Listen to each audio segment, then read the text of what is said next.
कल्याण हादरलंय त्या नेमक्या घटना काय आहेत आणि या सगळ्या प्रकरणात सध्या काय वळण आले तर त्या संदर्भातल्या टॉप 9 बातम्या। कल्याणमधील अल्पवयीन मुलीवर अत्याचार करून हत्या करणारा आरोपी अटकेत आहे। आज दुपारी आरोपीला कोर्टात हजर केलं जाईल तर गुन्ह्यामध्ये मदत करणाऱ्या पत्नीला पोलीस कोठडी। कल्याण हत्या प्रकरणातील आरोपी विशाल गवळीवरती 1 वर्षात 2 गुन्हे दाखल झालेत। यापूर्वी देखील अल्पवयीन मुलीच्या अत्याचार प्रकरणात झाली होती अटक।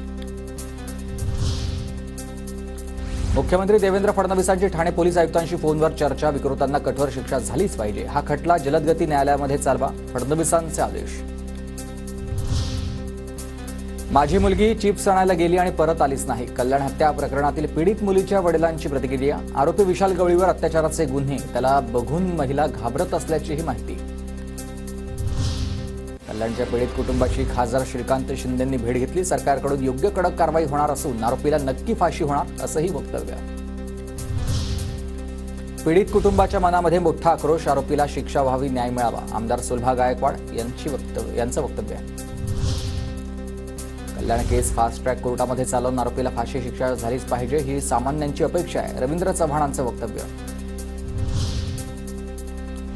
भाजपच्या नेत्या चित्रा वाघ कल्याणच्या कोळशेवाडी पोलीस ठाण्यामध्ये डीसीपी यांची भेट घेणार। सकाळी 11 वाजता कोळशेवाडी पोलीस स्टेशनमध्ये जाणार। कल्याणमध्ये डीसीपी ऍक्शन मोडवर रात्रीच्या वेळेला रस्त्यावर नशा करणाऱ्यांना पोलिसांनी ताब्यात घेतलंय। नशेखोरांना रांगेत उभं करून फटके देत त्यांची धिंड काढलेली आहे।